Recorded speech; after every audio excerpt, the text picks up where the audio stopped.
good afternoon, everyone. Thank you so much for joining. Have you ever seen someone who was choking? What about someone who had a seizure or someone who was drowning? These are just some of the emergency situations anyone can find themselves in at any point in time. Would you know what to do? Would you know how to respond? These scenarios are not just scenarios, they are actually real life stories of emergencies that have actually happened. And today, you will hear from some of our Red Cross heroes who have actually helped to respond using first aid. Now, World First Aid Day is observed every year on the second Saturday of September. And this year, it's being celebrated on September 9 under the theme First Aid in the Digital World. And of course, the aim is to raise awareness, as much awareness as we can about first aid. And that's why we're here today. My name is Trevisa da Silva, and I'm the Communications Officer for the International Federation of Red Cross and Red Crescent Societies, IFRC, here in the Caribbean. Welcome to our World First Aid Day Live, where we'll be sharing first aid stories from across the Caribbean. Now, for this live, we have representatives from Bahamas, Barbados, Belize, Grenada, Jamaica, Trinidad and Tobago, and some of the stories you will hear live from their mouths, while some of them will be shared in pre-recorded videos. We also invite you to share your own first aid stories with us in the chat. And of course, you can share them in the chat if you're watching on YouTube or Twitter or Facebook. So before we get into the stories, we're going to hear a little bit about the Red Cross First Aid Program in the Caribbean and how national societies are working together through the the First Aid Caribbean Technical Advisory Group, CTAG. So Samantha Dixon, the chairperson for CTAG, will tell us more. CTAG was formed in April 2023. And we have on the membership so far about 8 of the 13 English-speaking Caribbean national societies. And of course, interest being expressed by the others. And so we are in the forming and norming stages, but a lot of work have already begun. Our purpose for the CTAG, of course, is to provide technical expertise for the development and improvement of the quality of our first aid program in the Caribbean, while doing that through research and the gathering of data, monitoring the current trends and global standards, for example, using modern technologies, and learning from lessons that have gone in the past and developing new ideas for first aid and CPR. We are standardizing curriculum, we are engaging partners, we are sharing experiences, developing a repository of information, and at the end, what we're going to have, hopefully, is a framework of a standardized framework, that our national societies in the Caribbean can use, and it will meet global standards. And all the national societies will have to do is to just tailor it to meet their specific cultures, but it is going to be something that we're going to be proud of, done by the Caribbean, for the Caribbean, as it relates to keeping people safe.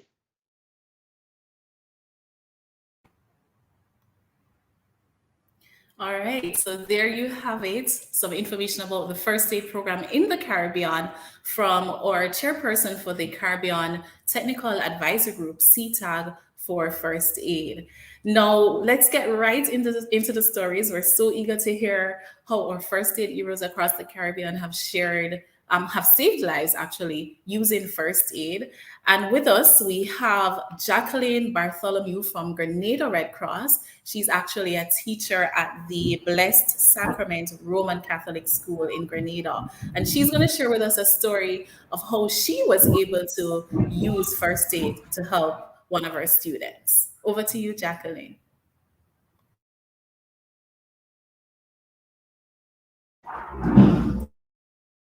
Everyone. With me, I have Gina Scanterbury, one of my youth members. So my experience was a child, age 7, and I noticed him running out of his classroom, clutching to his throat. So I find it looked like he needed some help because he was struggling, and he tried to push his finger throat, but nothing wasn't coming out. So based on my experience, I realized he was choking, and I decided to help him as human, right? So I gave him the abdominal thrust where I allowed him to stand in front of me. I stood behind him and I did the abdominal thrust 3 times. And after doing that to him, a thumbtack, what we used to stick information on the board, a thumbtack came out of his throat with blood. So I was really happy that I was present at the moment to help relieve this child. And his mother was called in and she took him to the clinic where he was given further attention. Wow, a thumbtack. I don't know what that was doing in his mouth in the first place, but we're happy that you were able to get it out and that's nothing, that the situation wasn't more serious. So thank you so much for sharing that story. And based on what happened, what are your thoughts on teachers and even students in schools getting trained in first aid? I did not hear the question. What? No, I was saying based on that experience that has happened, right? And you've seen firsthand the importance of being trained in first aid. What are your thoughts on students and even teachers being trained in first aid in schools? Oh, I think it's amazing to have knowledge, first of all, in that area because you're able to save life. I want to get somebody's life. You're doing the best thing ever. All right, and I think every teacher should be informed, should be trained to help because you don't know when the situation will arise for you to be that one to save someone's life. Yes, indeed. Thank you so much for sharing, Jacqueline. And thank you for joining, Gianna. I hope you're learning first aid as well. Oh yes, yes. The group was doing the training. So my youth.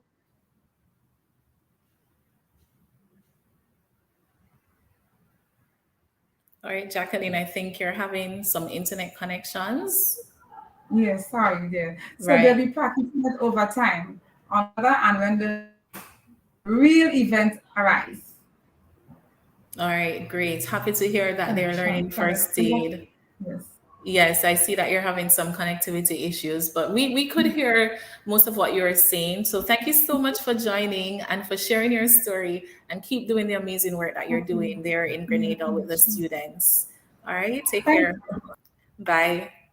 All right, so you've heard the story from Jacqueline, who is a teacher in Grenada, and how she was able to use first aid to help a student who was choking on a thumbtack. Can you imagine that?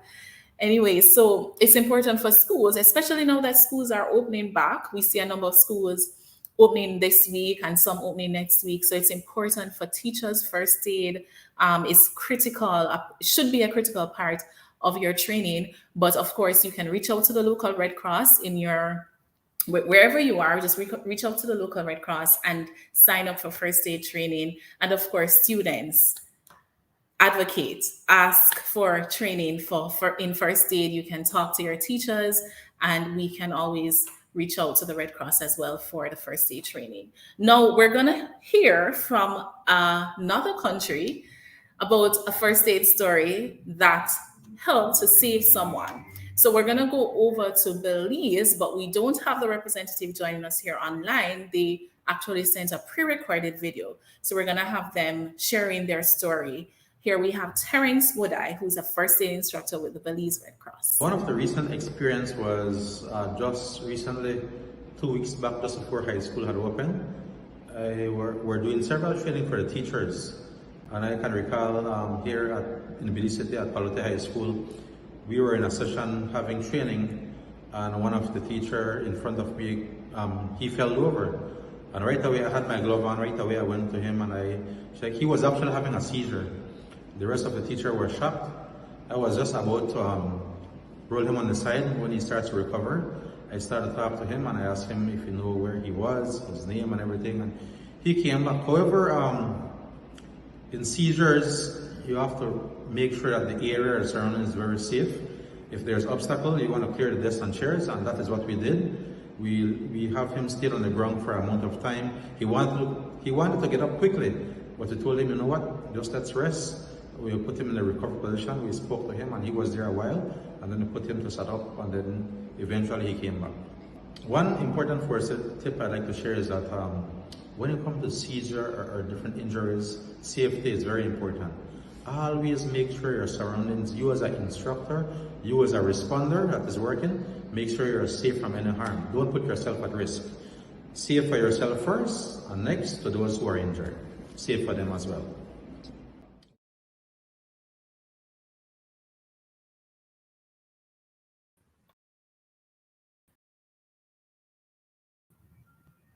Amazing story there coming from Terence Woodai, who is a first aid instructor in Belize. And he was able to share how he helped a situation actually at a first aid training that he was doing and was able to jump into action. So you never know when you will need first aid. It can literally be the moment that you're getting trained. It could be a day after, a month after, a year after, but it always comes in handy. So thank you so much for sharing that story, Terence. Now we're going to go to our next guest. We have Miriam Headley from Barbados Red Cross, and she will share with us her experience that she went through just what within days, hours after going through your first aid training. Yes, please. Good afternoon, everybody. My name is Miriam. I'm from Barbados Red Cross Society. Last week, Thursday, while taking our first aid instructor trainer, Miss Joanna, to the airport, we saw an accident just like 2 minutes drive away from the airport. There were bystanders outside of the accident, and I was like, should we stop? Should we go? Should we stop? It was a question because, usually when you see persons, you figure, well, the person is already getting assistance. And then he was like, nah, we would stop. So I pulled over, and it was like, do you guys need our assistance? And it was like, yes, we need assistance. They didn't know who we were, but they accepted assistance. So we stopped. I said to my daughter, get the first aid kit out the car, because I usually have my own personal first aid kit in the car. And we proceeded. We checked the scene to make sure that it was safe. But we figured it would have been even more safe because they had at least about 6 to 8 bystanders that were there. The guy was on the floor lying with an umbrella holding over his head. So Joanna, she went ahead and she started assessments. I started taking all the information. I went through the whole SAM process, which is sign and symptoms, allergies, medications, those kind of stuff. We found that he had a dislocated left shoulder, dislocated right wrist, soft tissue damage, both hands, legs, a bit in the neck area. And he also had a small hematoma on the right side of the head. And while we were there, he also vomited yellow contents from within the stomach.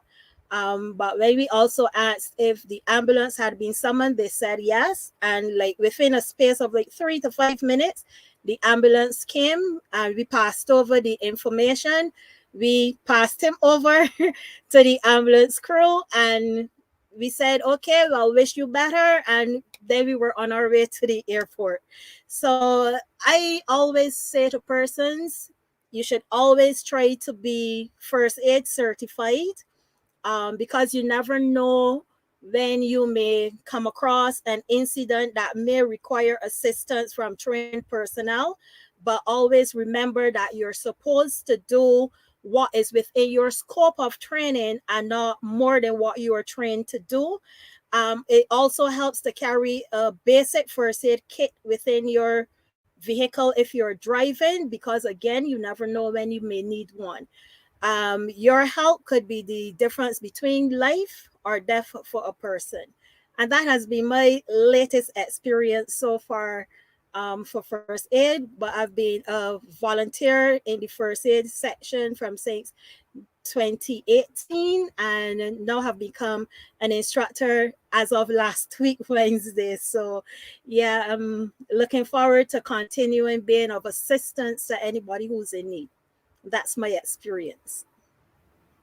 Awesome. Thank you so much for sharing. And I'm really sorry to hear about the accident, but also really happy that you and Joanna were actually passing and were able to help the person who met in the accident. And just for the purposes of those who do not know what you mean when you say hematoma, could you please explain to, Okay, to us? hematoma is just a bad bruise where it happens when an injury occurs and is like a little mass of a blood clotted within an area, but not really life threatening to that extent. And it has Okay. like a little spongy area where when you press, it just depresses and it comes back out. So, yeah. Understood. All right. Thank you so much for sharing, Miriam. All right. Thank And you. You're yes, welcome. you did underscore something very important. So get trained in first aid, very important, but also just as important, get a first aid kit. And I know several of our Red Cross societies actually sell first aid kits as part of their, helping to raise funds for the organization for them to be able to carry out the work that they do. So, of course, if you're looking for first aid kits, reach out to your local Red Cross and find out if they have first aid kits so you can, of course, get from them as well. If you don't, if you're not able to get one from your Red Cross society, then of course you can make your own first aid kit and you can follow our social media pages for tips and guide on how to do just that. All right. So thanks again, Miriam, for sharing your story. So that was Miriam Headley, first aid instructor from Barbados Red Cross. Now we're gonna share with you video because we've talked about companies, the importance of companies getting trained in first aid. And we have a testimonial from a company that was recently trained by the Bahamas Red Cross. So let's hear their testimonial on the training that they did. Good morning, Red Cross family. My name is Jonathan Curry. And I'm Donnie Michael. We work at the Financial Intelligence Unit. We appreciate you taking the time last month to assist our entire staff on becoming CPR certified. For those of you that are watching, did you know that 9 in 10 people who have cardiac arrest outside the hospital die? However, CPR can help improve those odds if it is performed in the first few minutes and can double or triple a person's chance of survival. This training has made my colleagues and I more self-aware and more prepared. The CPR and first aid training has given us the skills needed to make a real difference. Our office has transformed into a safer environment for everyone, and there is a sense of comfort that we are all equipped with the tools necessary to save a life. Thank you so much, Red Cross, once again for the invaluable information. All right, so there you have it. We have employees from the Financial Intelligence Unit in Bahamas sharing their experience on doing first aid by the first aid training that was conducted by the Bahamas Red Cross. And they were sharing how useful it has been, how it has heightened their safety awareness in the workplace. So if you're from a company and you're listening to this live, just as I said, very important for staff members to be trained, very important for students, teachers to be trained. So wherever you're listening from, make sure you reach out to your local Red Cross for information on how you can be trained as well. So we have Augustus Ford that will be representing the Trinidad and Tobago Red Cross. So he will be joining us now to share his first aid stories. And also, since we're talking about companies doing first aid training, he'll also share a little bit about some of the first aid training that TT Red Cross did recently for corporate companies. How are you, Augustus? Good afternoon, and I am very much okay. Thank you for the invite. And yes, I'm Augustus Ford from Trinidad and Tobago Red Cross Society. All right, so we know you did some training recently with companies because, of course, as part of expanding the first aid program in the Caribbean, we're not just offering basic first aid and CPR, we're offering a wider range of courses.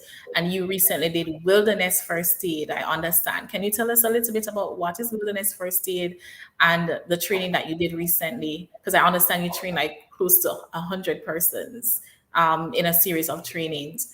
Can you tell us a little bit more about that?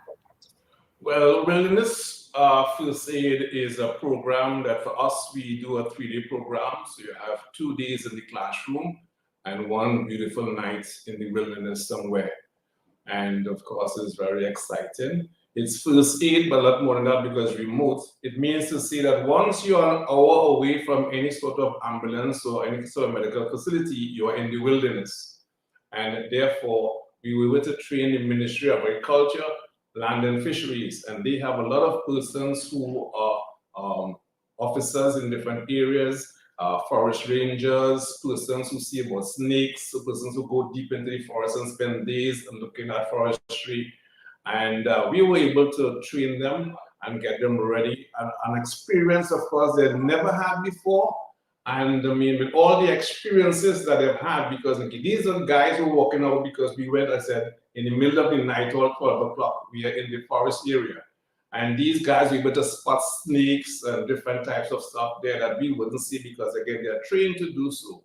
But at the same time, you know, they all relish on the sort of information that we gave them. And it was, again, a good success, a very good success there. A matter of fact, just recently, they contacted us for more persons to be trained. So we look forward for that experience. I had about 9 of my senior instructors working on those programs. And it really is something else. So anybody within the wilderness, person, matter of fact, we are targeting the military because we have some soldiers to be trained. We have some Sea Scouts and Land Scouts to be trained. We have some hikers to be trained. So there's a lot of individuals that require training, and we have to just set those programs, again, for Trinidad and Tobago Red Cross. We're also involved in the psychological first aid, pediatric first aid, besides, again, the basic first aid, CPR, programs. So those are some of the stuff that we have right now, but our aim is to go even further and to capitalize. So for the year 2023 has been very hectic for us in the area of training, and we appreciate everyone because our aim is to have at least one person in every household trained or have knowledge of first aid. Yes, and of course, this training is available not just in Trinidad and Tobago, but of course in the different countries across the Caribbean that have your local Red Cross. The IFRC is working with the Red Cross societies to ensure that they're equipped to expand their first aid programs, so that if you want to be trained in wilderness first aid, psychological first aid, or any other type of first aid, emergency first response, just reach out to your local Red Cross and they will set it up for you. So Augustus, you had 2 stories I understand to tell us that happened with, you know, first aid being able to save someone's life. Can you tell us about those?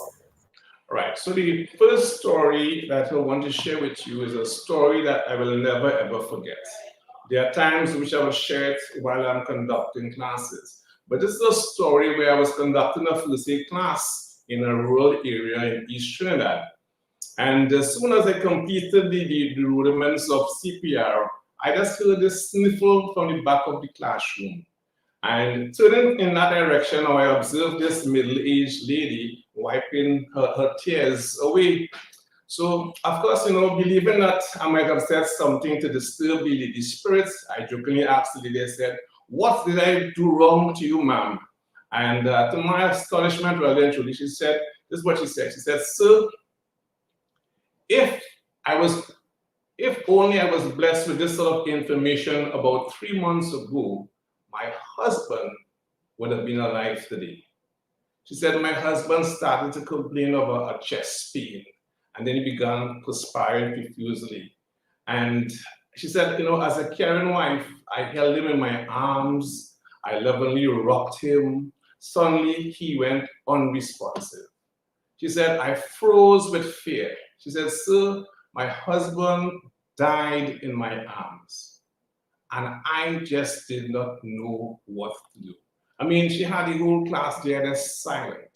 She said, if only I knew what I know now, maybe my husband would have been alive today.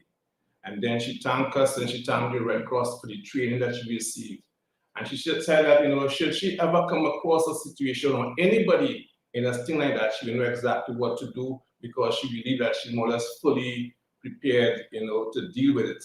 Matter of fact, I said the entire class was just cherry-eye, and of course, you know, we saw that situation there. So what it tells me really and truly, and it sort of gives me the impetus to say, listen, we need to do this more, because first aid, CPR is a matter of life and death.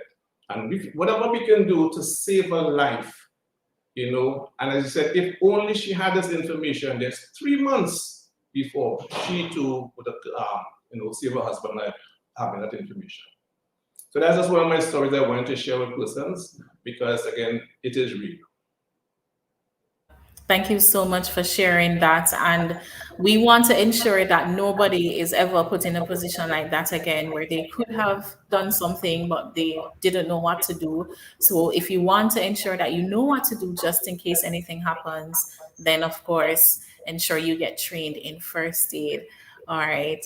Thank you so much, Augustus, for sharing the story. You said you had another story that you wanted to share? Well, yes. So this story is also a real emergency experience. As a matter of fact, it's the very first real emergency situation I've ever had. I joined the Red Cross, I won't tell you how long, at the age of 8 years old, right? Probably 100 years ago, just to give you that. But I mean, I've never looked back since then at joining the Red Cross. However, my very first real emergency experience as a first aid practitioner or as an ambulance driver came about one carnival Monday morning in 1985, a long time ago. But I said I wouldn't forget it. And I tend to share this also with persons. See, we were on a duty in the city of Port of Spain where we received a call relating to a motor vehicle accident on the priority bus route. Now, upon arrival, I noticed this man lying at the side of the road with a motorcycle just mere meters away from him. There were several damaged vehicles on the priority bus route, including a bus. And then there were other medical agencies, other ambulances, and with blaring siren, and they were all rushing to the scene. Now, as we drew closer to the individual, I could not help but stare at the man. I was just staring at his leg because his leg was twisted almost like a circle, you know, and it was something again I've never seen before. Immediately, the adrenaline stepped in, and all the training that I received in my early years, really and truly, it automatically came to the forefront. So mixed with yes, there was a certain level of fear, but of course I had encouragement from my senior attendants early. And we were able to access as much information from the individual concerning the mechanism of injury, recognizing of course that from based on what we have had, is that there's an angular impact. So he would have slid and run under a particular vehicle and then pushed to the side. So it means to say that that resulted in severe cerebral amputation. And of course, him being ejected from the motorbike now, what we were concerned about is the major head injuries. So he had on a helmet, but we could, just believe us seeing the blood that was coming from him. Now, it took us some time in really and truly doing the work that we were supposed to do, but at the end of the day, having that knowledge as to what to do, we were able to treat all of his injuries and transport him safely to the hospital. And it was not really until we returned to the ambulance and we sat down right there in the hospital compound that sort of, it just gripped me with mixed emotion. A feeling of accomplishments that, we did something good to contribute to saving an individual's life. But more than that, there's a feeling of anxiety that was very much unexplainable. Because again, it was something I've never seen before. Yeah. Nevertheless, what I want to do is to compel that again, that pushed me more and more to become a master of this science called first aid. And hence today I'm considered a master trainer. And it just pushed me there. And I want to encourage everybody because we have trained persons who became doctors and nurses and stuff like that. From a junior Red Cross point of view to being right up in the medical field. So we would like to continue to share this information with persons all throughout and make sure, of course, they understand it. Now, first aid for us is what we consider to be really and truly a fun-loving science that can help you and different persons. Thank you so much, Augustus. And wow, what a story. Like I can only imagine what the emotions were that you would have been going through. And the thing is, a lot of people get so scared, so anxious, and literally freeze because of the shock, and they are not sure what to do. And first aid allows you, so even if you freeze for like the first couple of seconds, your training kicks in and you're able to now act on the training that you have received and the skills that you've received. So thank you so much for sharing that story, and of course the story that you shared before that. Just a reminder, and I'm seeing in the chat here where someone said that my lesson out of this session is don't wait, get trained ASAP. And that is pretty much like all we need to remember. Get trained ASAP. So thank you so much for sharing, Augustus. All right, so we have one final video that we're gonna show before we go to our last interview or last guest. And this video is from Norma Roberts, who is a first aid instructor with the Bahamas Red Cross, and she's going to share her first aid story. I want to share my story. I did a class. They traveled to the Bahamas to do a first aid class. 2 days later, they went back. They had a family dinner. And her 9-year-old nephew, my student told me, her 9-year-old nephew started to choke on a piece of meat. And absolutely no one knew what to do. She remembered because she just took a class 2 days ago. So she was able to step in and give him abdominal thrusts and back slaps continuously until the meat flew out of his mouth, she said, like a bullet. She said everyone started to cry because they were so relieved. They thought that the child would die. And she could not wait for Monday morning, the first business day, to call back to Nassau to inform me of how she was so glad she took this class because she was able to save a 9-year-old nephew's life. And this is how important first aid is. I had another. Thank you so much, Norma, for sharing that story. So someone was choking again, and she was able, the student that was trained was able to, again, use the information, use the skills that they had to be able to share, to save her nephew's life. Now we're going to go over to our final guest on this live, Macio Civils from Jamaica Red Cross. He's one of the trainers, the first aid trainers with the Jamaica Red Cross. Thank you so much for joining, Macio. How are you? I'm good, thanks for having me. Thank you for joining. So you have a couple stories to share. Can you tell us a bit about what those stories are and how you were able to help people using first aid?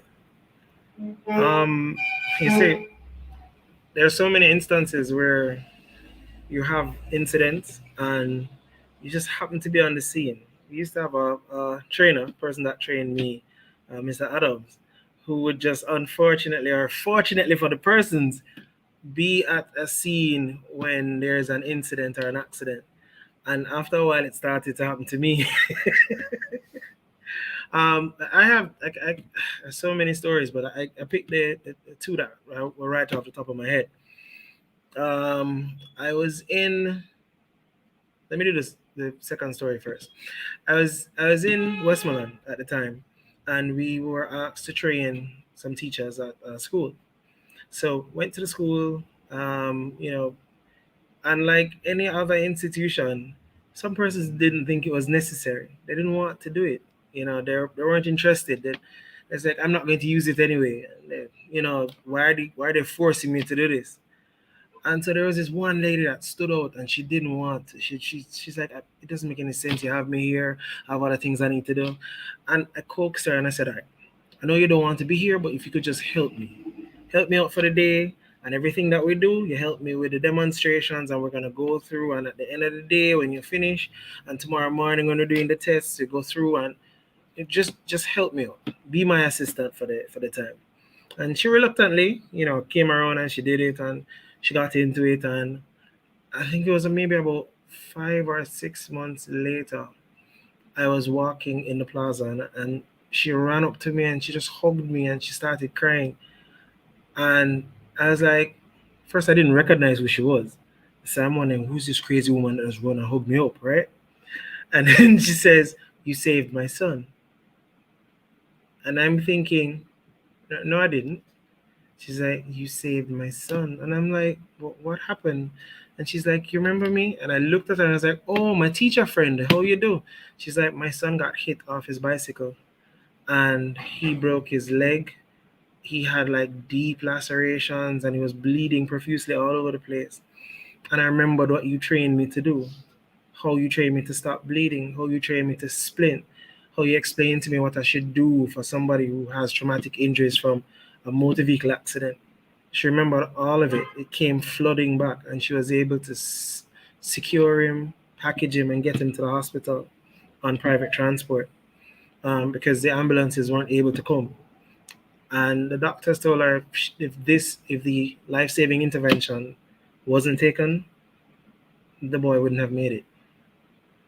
And so she just cried when she saw me. She said she was good because he's okay. Have boy witness, so they're living with the scars and stuff. But she was just overwhelmed when she saw me because she recognized that if it wasn't for me and pushing her that day and the training that Red Cross provided, she may have lost her son. And so she was overwhelmed with joy for seeing me and relief at the fact that she actually did the training. So that was one. Wow, wow. So again, even if you have hesitations, even if you have apprehension, just make sure that you take the step and do the training, so you never know when it will come in handy. That So is so true. yeah, so I'm happy that she was able to use the skills that she learned to save her son. So you mentioned another story. I believe that was the one about the drowning. Can you share that with us? All right. So, and I made sure I did the second one first because the second story includes a little boy as well. So I didn't want to, when you come and say you save your son, then you might mix it up with the boy that drowned, right? So we were doing some community training in St. Elizabeth, and South St. Elizabeth, close to the sea. I was in a place called Treasure Beach, lovely place, and I had finished the community training and I was staying at a lovely little hotel, boutique hotel. And I went back and I remember, I was trying to negotiate with the lady the lady that cooks the meals, trying to negotiate for the largest fish that they had, right? And she was being really nice and she said, "Yeah, man, you can get the one you want." And then she turned around and she was talking to me about something. And I saw like she started to get really pale. And I'm like, "Are you okay? What's happening to you?" And she then pointed behind me. When I turned around, I saw like a little group, two people right there. They're really frantic. And I recognized that somebody was in the water and was having difficulty. I couldn't see the person. They weren't splashing anymore. So I ran over to the side of the pool and they were able to pull him up close to the almost to the edge. So I reached in, I grabbed him and I pulled him out. It was a 11-year-old boy. I didn't know his age at the time. I found it out afterwards. And immediately I went through the checks that I needed to go through and I had to begin CPR. And so I gave him CPR maybe for a minute or two, and then they got a private vehicle to come because it's an area where they normally have an ambulance. However, the ambulance had an accident the week before, and so they didn't have an ambulance for that remote area at the time. And so we put him in a private vehicle, and I continued to do CPR for quite a while. I can't even tell you. It felt like days. It was like minutes, but it felt like days. And maybe about three-quarters of the way to the hospital, he started to vomit and started to bring up a lot of the fluids that he had ingested and aspirated or inhaled. And I continued through the process of dealing with somebody, having him breathe out as hard, cough, trying to get as much of it out of his lungs as possible. When we got to the hospital, I handed him over, told them the time frame, the length of time for CPR, just explained to them what happened. And I was still in the community because training was up for a couple more days. And I remember his father came over to one of the training sessions. Gentleman that when he walked through the door, it blocked out the sun, right? And he didn't smile. He was like, "Hi, I understand that you saved my son." And I was like, "Yes." And he said, "Can you tell me what happened?" And I said, "Well, Sorry, Matthew, I think you muted a bit. College. He was all excited at the fact that we saved his son and that his son was okay, and that little boy was, he was 11, he was about to go to high school, and he almost died the summer before his high school Yeah. before his high school started. And so Yeah. for for situations like that where you give people a chance, and when I teach first aid, I tell persons that's what we do. We give people a chance. That is our one job. Give people time, give people a chance to get them to advanced medical care. And sometimes, if you're very lucky, you know, what you do is successful. If you do everything right and everything is in your favor, you could end up saving a life. Yes, yes, indeed. Thank you so much, Matthew, for sharing those stories. And you said it perfectly. Like you can there's no telling what will happen, but if you do it correctly, you could save a life, right? And so it's important for us to ensure that as many people as we can reach out to them, get them trained in first aid. And if you're listening and you're not trained in first aid, or you might have been trained years ago, right, Masio? Because Yeah. sometimes we believe that we got the training and then, oh, that's it. But it has to be refreshed because the It's a skills are perishable skill, upgraded. yeah. Right, right. So every 2, maybe 3 years, depending on the certification, you have to get recertified. But remember, always get trained, always get refreshed, because you never know. The life you save could be your own. It could be somebody you know, somebody you love. It could be a complete stranger who will walk up to you and say, "Thank you for saving my son. Thank you for saving, my loved one." So thank you so much, Matthew, and thank you to everyone who has shared their stories with us today. You're all heroes. You're all first aid heroes. And we would just want to thank you so much for coming on and sharing your stories. And also, we could bring back everybody that's still on to just let's see them one more time and to thank them again for sharing their stories. And if you're listening, if you're watching, you can share your stories as well. If you have a first aid story, share it in the chat or share it in the comments after, because the recording would be left on the pages so you can share it after. But we want to hear those first aid stories. And remember, the theme for World First Aid Day this year is first aid in the digital world. So we're using all the digital all the digital tools that are available to us to share the awareness of first aid and encourage people to get trained in first aid.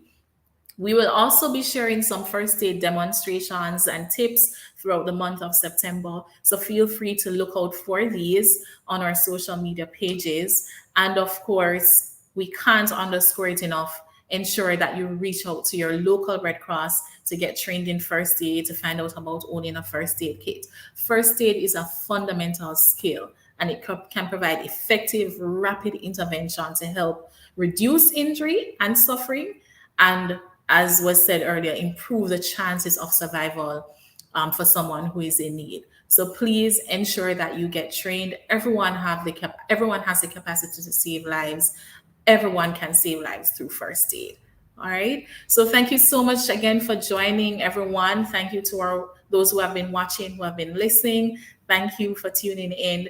And we are going out now, but remember to follow our social media pages, like, share, drop your comments in the chat, and of course, let's help to spread awareness about first aid so everyone can learn first aid and everyone save lives. Thank you so much again and enjoy the rest of your day.